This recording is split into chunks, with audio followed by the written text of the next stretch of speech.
नमस्ते, वंदे मातरम। डिजिटलम के इस मंच पर आपका हार्दिक स्वागत है। जैसा कि हमने पिछले वीडियो में आपसे चर्चा की थी कि मनुष्य और भाषा का आपस में क्या संबंध है, मनुष्य और सूचना प्रौद्योगिकी और भाषा का आपस में क्या संबंध है, और विकसित विकासशील देशों और गरीब देशों में किस तरह से तकनीकी और भाषा का मानव समाज पर प्रभाव पड़ता है या आपस में एक दूसरे को प्रभावित करते हैं। खैर, तो हमने ये प्रश्न छोड़ा था कि भाषा और सूचना प्रौद्योगिकी, जो कंप्यूटरीकरण जो हो रहा है, डिजिटलीकरण जो हो रहा है, इनका आपस में क्या संबंध है। एक अगर हम मशीनी तौर पर देखें तो मतलब सूचना प्रौद्योगिकी में भाषा की क्या स्थान है, क्या उसका स्थान नहीं कह सकते, मतलब क्या कंप्यूटर की क्या भाषा है, सीधी सी अगर हम बात करें तो आप लोगों में से कई लोग जानते होंगे, लेकिन जो नहीं जानते हैं उनके लिए हम थोड़ा सा चर्चा करना चाहेंगे कि यह एक विचित्र विडंबना है कि हम कंप्यूटर नाम की जिस मशीन के बहाने अपनी आम जनता पर अभी तक अंग्रेजी भाषा या रोमन लिपि थोपते आए हैं या उसका प्रचार प्रसार उसके साइड लेते हुए करते हैं, उसके पीछे छुपकर जो किया जाता है, उस मशीन को स्वयं अंग्रेजी से या किसी भी मानवीय भाषा से कोई लेना देना नहीं है। जो लोग जानते हैं उनके लिए पुरानी बात है, लेकिन जो लोग इस चीज़ को नहीं समझते हैं उनको मैं विशेष रूप से बताना चाहूँगा कि जो भी कंप्यूटर, लैपटॉप या मोबाइल या कोई भी मशीन है जिससे हम अपना सारा काम करते हैं, उसका किसी भी मानवीय भाषा से कोई लेना देना नहीं है। वो मानवीय भाषा को समझता ही नहीं है। वो क्या समझता है, जैसा कि हमारा जो शब्द है डिजिटलीकरण, तो डिजिटलीकरण किस शब्द से बना है? डिजिट से। डिजिट यानी अंक। तो ये जो मशीन है, कंप्यूटर है या मोबाइल है, ये अंक को समझती है, डिजिट को समझती है। डिजिट कितने होते हैं? 0 से 9 तक। लेकिन यहाँ भी आपको आश्चर्य होगा कि ये मशीन पूरे 0 से 9 अंक भी नहीं, उसको केवल 2 अंक चाहिए, 0 और 1, 0 और 1।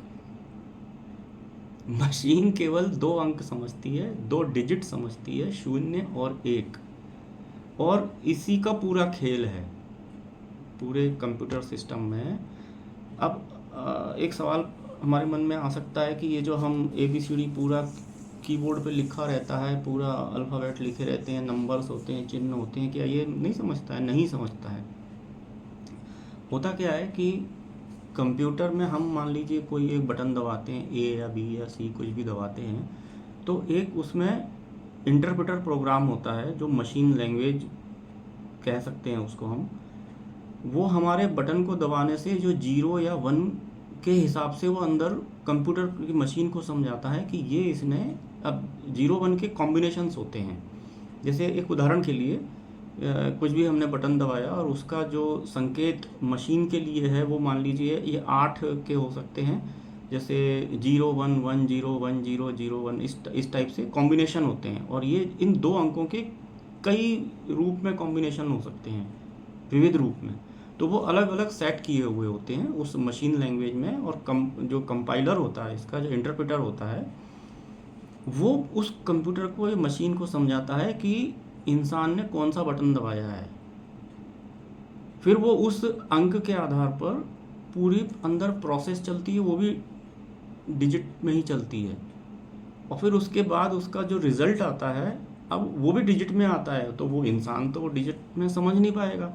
तो वही जो प्रोग्राम जिसने इंसान की भाषा को कंप्यूटर की डिजिट भाषा में कन्वर्ट किया था, अनुवाद किया था, ट्रांसलेट किया था, वही प्रोग्राम कंप्यूटर जो रिज़ल्ट देता है उसको स्क्रीन पर लाने के पहले उसको उस डिजिट की भाषा को फिर इंसान की भाषा में अनुवाद कर देता है। तो ये पूरी प्रक्रिया है इसकी। मैं बिल्कुल संक्षेप में और एक आम आदमी को जो समझ में आ जाए उस दृष्टि से चर्चा कर रहे हैं हम। यहाँ कोई तकनीकी बात नहीं कर रहे हैं। हो सकता है इसमें कुछ तकनीकी में कुछ बोलने में कुछ गलत हो जाए, लेकिन एक मोटी मोटी बात मैं कर रहा हूँ कि ये इस कंप्यूटर मशीन की व्यवस्था है।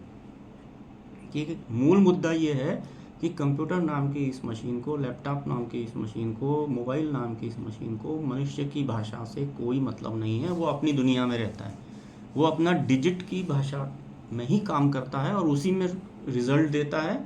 और फिर ये मनुष्य ने एक प्रोग्राम बनाया हुआ है जो उसकी भाषा को हमारी भाषा में कन्वर्ट कर देता है। अब इस प्रक्रिया का कंप्यूटर की मशीनी की भाषा जो है बिल्कुल विशुद्ध अंकीय भाषा है। उसमें भाषाई जो हमारे अक्षर होते हैं, अल्फ़ाबेट होते हैं, शब्द होते हैं, उसका कोई स्थान नहीं है। हम केवल उनको अंकों में निर्धारित कर देते हैं, 0 और 1, 0 और 1 के कॉम्बिनेशन में, ताकि मशीन उसको समझ सके। फिर ये प्रश्न खड़ा होता है कि जब ये सारा खेला इन 2 डिजिट का ही है, तो फिर ये पूरा तामझाम क्यों अंग्रेजी का उसके बहाने से फैलाया हुआ है? यही असली प्रश्न है। सब कोडिंग डिकोडिंग है। हमने जो बटन दबाया वो इंटरप्रेटर प्रोग्रामर मशीन लैंग्वेज ने, मशीन प्रोग्राम ने उसको मशीन को समझाया, फिर मशीन से रिजल्ट आया उसको उसने हमें समझा दिया। तो वो जैसे वो अंग्रेजी में समझा रहा है, क्या वो किसी भाषा में नहीं समझा सकता? किसी भी भाषा में समझा सकता है। पर ये चीज़, इस चीज़ का बहाना बना के एक हौवा खड़ा किया जाता है, और किया गया है आज तक, कि भैया ये तो अंग्रेजी में ही होगा, ये तो हिंदी में होगा नहीं, ये तो किसी और दूसरी भाषा में होगा नहीं, तमिल में नहीं होगा, मराठी में नहीं होगा। आप भारत की भाषाओं का छोड़िए, जो भी देश हैं जहाँ पर इस कंप्यूटर की टेक्नोलॉजी का विकास हुआ है, उन्होंने अपनी भाषा में तो किया, क्योंकि हमने पिछले वीडियो में चर्चा की थी कि वहाँ केंद्र में मानव है, उसकी भाषा है, और फिर उसमें तकनीक का विकास है। मैं इसी से जोड़ रहा हूँ कि वहाँ केंद्र में जो मानव था उसकी जो भाषा अंग्रेजी थी, उसमें उन्होंने सारी प्रोग्रामिंग की। बहुत अच्छी बात है। लेकिन फिर जब हमारे यहाँ वो चीज़ आती है, तो हमारे समाज में उस चीज़ को समझते हुए जो किया जाना चाहिए था वो नहीं किया गया, बस वहीं सारी गड़बड़ हुई है। और ये केवल भारत के सामने ही बात नहीं थी, क्योंकि ये इसका आधुनिक युग में इस कंप्यूटर टेक्नोलॉजी का विकास पश्चिमी देशों में हुआ, और वहाँ से ये बनकर यहाँ आते थे। अब यहाँ पर एक और बात को मैं रेखांकित करना चाहूँगा कि इस पूरी कंप्यूटर की दुनिया में भले ही वो वहाँ काम हो रहा है, लेकिन वहाँ दिमाग किसका लग रहा है? वहाँ दिमाग भारत का है, एशिया के लोगों का है। पर वही बात है ना कि मालिक कौन है उसका, उसकी चलती है। तो ये सारी व्यवस्थाएं हैं, उनको, उन चीज़ों को हमको समझना पड़ेगा, और तब हमको उन प्रश्नों के उत्तर मिलते हैं कि ये सब क्या खेल चल रहा है। इसके बहाने एक विशेष भाषा को आगे किया जाता है, उसका हौवा खड़ा किया जाता है, और फिर उसी सारी भाषा को सारे करियर से जोड़ दिया जाता है।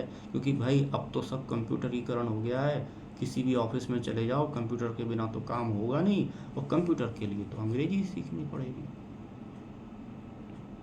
तो ये जो गलत धारणा है, ये आम जनता को समझने की ज़रूरत है। और हमारा जो ये डिजिटलम मंच बनाने का प्रयोजन है, वो इन्हीं छोटी छोटी चीज़ों को जनता के सामने लाने का है, कि एक जागरूकता आए जनता के मन में कि जब उनके लिए कंप्यूटर उनकी भाषा में कर सकता है, तो हमारे लिए हमारी भाषा में क्यों नहीं कर सकता।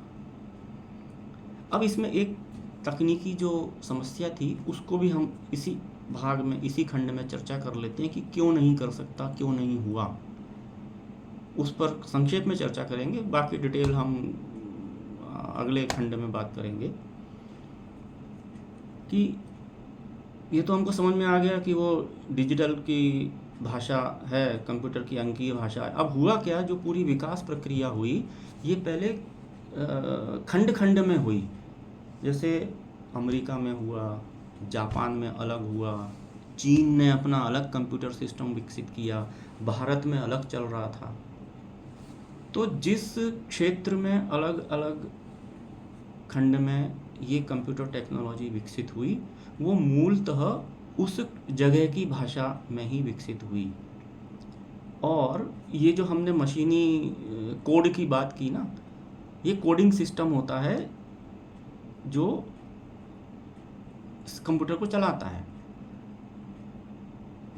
तो अंग्रेजी का जो कोडिंग सिस्टम है उसको आस्की बोलते हैं, वो American system for information interchange, ASCII code होता है ये, ठीक है।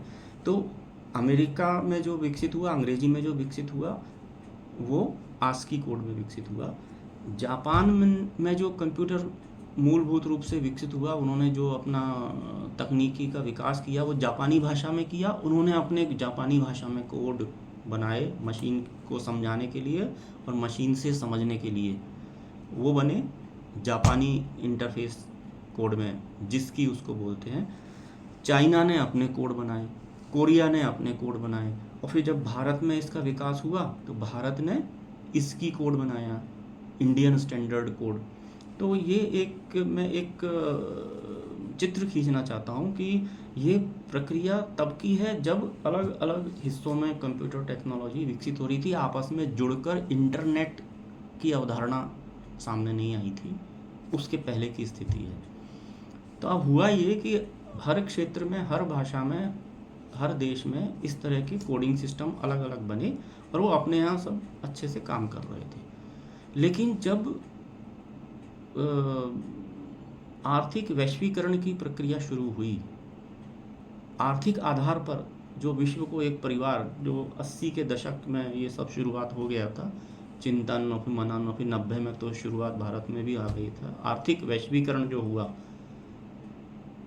आपने देखा ना, कई परिवर्तन हुए, आर्थिक उदारीकरण हुआ, वैश्वीकरण हुआ, तो वो प्रक्रिया हुई। और साथ में इंटरनेट का जो विकास हुआ, बहुत बड़ी मानवता में जो एक मील का पत्थर है इंटरनेट का विकास, तो उसके कारण ये आवश्यक हो गया कि जापान में बना हुआ जो कंप्यूटर है वो अमेरिका में बने कंप्यूटर से संवाद कर सके, चाइना वाला कोरिया से संवाद कर सके, कोरिया वाला भारत के इससे संवाद कर सके, क्योंकि सब एक आर्थिक रूप से एक वैश्वीकरण की प्रक्रिया, एकीकरण की प्रक्रिया, एक मंच पर पूरा विश्व आना शुरू हो गया था।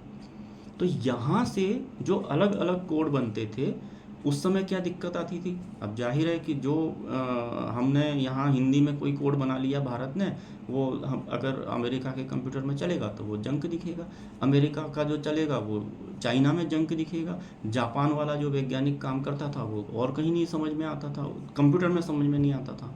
तो सारे अलग अलग करते थे और दूसरे के कंप्यूटर में जंक होता था, और अगर वो ईमेल से भेजा जाए तो वो भी समझ में नहीं आता था, क्योंकि कोड ही अलग है दूसरे कंप्यूटर का। तो ये चीज़ क्या हुआ कि सारे विश्व के वैज्ञानिक इसमें मिले और एक संगठन बनाया गया कि ये जो अलग अलग कोड बन रहे हैं हर देश के, इनको सबको एक किया जाए और यूनिक कोड बनाया जाए, पूरे विश्व का यूनिक कोड बनाया जाए, हर भाषाएं जिसमें शामिल हों। तो अब उसमें कोडिंग सिस्टम बदला नहीं गया, उसमें क्या किया गया कि जो रोमन का, अंग्रेजी का जो कोडिंग सिस्टम था आस्की, उसी प्लेटफॉर्म पर और आगे उसको बढ़ा दिया गया और उसमें सभी विश्व की सभी भाषाओं को शामिल कर लिया गया। जैसे 1 से लेके मान लीजिए 28 तक अंग्रेजी अल्फ़ाबेट में, उदाहरण के लिए बोल रहा हूँ, ये बिल्कुल सही निर्धारण नहीं है, मैं एक उदाहरण मोटे मोटे तौर पर बात कर रहा हूँ कि 1 से लेके 28 तक मान लीजिए अंग्रेजी के वर्णमाला थी, तो उसके बाद जो जापानी की वर्णमाला थी उसको 29 से आगे ले आए उसी प्लेटफॉर्म पर, एक ही प्लेटफॉर्म में, और फिर चाइनीज़ अलग ले आए, तो वो प्लेटफॉर्म एक हो गया। और जब प्लेटफॉर्म एक हो गया तो मशीन को ये समझना आसान हो गया कि ये तो एक ही प्लेटफॉर्म है, और फिर उसके कोड भी उन्होंने आपस में इंटरचेंज कर लिए, और वो जो अवधारणा हुई वो हो गया यूनिकोड। अब इसमें क्या है, यूनिकोड में क्या है कि जो पहले अलग अलग कोड बनते थे वो अब विश्व की सभी भाषाओं के एक ही कोडिंग सिस्टम से कोड बनने लगे। तो अब विश्व का एकीकरण प्रारंभ हो गया। तकनीकी की दृष्टि से, आर्थिक दृष्टि से हुआ और उसके कारण हुआ या इसके कारण वो हुआ, दोनों आपस में एक दूसरे से प्रभावित हुए हैं, दोनों ने एक दूसरे को सहयोग किया है। तो ये एक विकास की प्रक्रिया हुई कि यूनिकोड किस तरह से आया, ये सभी की आवश्यकता थी, केवल भारत नहीं। जब इंटरनेट के माध्यम से पूरे विश्व में व्यापार शुरू होने लगा, शिक्षा व्यवस्था शुरू हो गई, एक देश एक गांव की तरह बन गया कि आप पूरा विश्व एक ग्राम बन गया। हमारे यहाँ तो काफ़ी पहले से ये धारणाएं है वसुधैव कुटुंबकम की, पहले कभी रहा होगा इस तरह से जो आज हो रहा है, पहले भी होगा, उस समय अलग व्यवस्थाएं होंगी, अब इस समय की अलग व्यवस्थाएं हैं।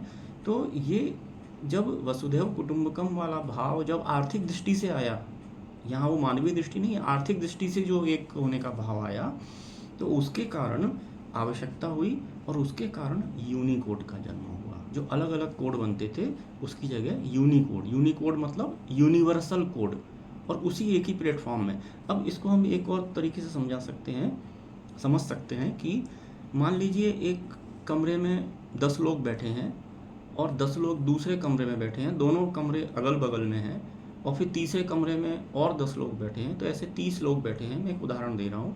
तो अभी जो बीच की दीवार थी कोडिंग सिस्टम की, वो दीवार हटा दी गई और बीच की सारी दीवारें हटा के एक पूरा लंबा हॉल, एक बड़ा कक्ष बना लिया गया, और उसी में पूरे विश्व की सारी भाषाएं आ गई, और वो जो पूरा कक्ष बना है, वो जो पूरा एक प्लेटफॉर्म बना है, वो प्लेटफॉर्म ही यूनिकोड है।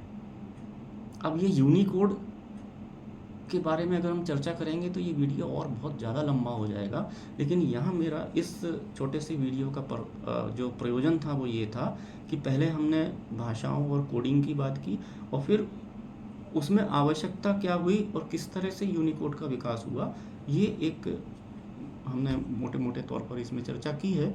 और आगे और अगले वीडियो में हम देखेंगे कि यूनिकोड की क्या खासियत है और वो किस तरह से और आगे बढ़ा है, और उसने किस तरह से हमारे पूरे जीवन को प्रभावित किया है, एक मानव सभ्यता को प्रभावित किया है। ये हम आगे के वीडियो में देखेंगे। आज के अंक में इतना ही। आशा है आपको ये जो आज की जो बातचीत है वो पसंद आई होगी। आपके क्या विचार हैं इस बारे में, और अगर कुछ गलत है, हमने कुछ अगर कुछ छूट गया है तो अगले अंक में हम लेंगे इसको, अन्यथा आप अपने विचार इसमें लिखिए, चर्चा में शामिल रहिए। बहुत बहुत धन्यवाद, आपने समय दिया। अगले वीडियो में हम देखेंगे कि यूनिकोड को और विस्तार से समझेंगे और उसका आगे क्या प्रभाव पड़ा हम सब पर, और जो आज की जो डिजिटलीकरण हो रहा है उसमें यूनिकोड की क्या भूमिका है, उस पर हम चर्चा करेंगे। बहुत बहुत धन्यवाद। नमस्कार। वंदे मातरम।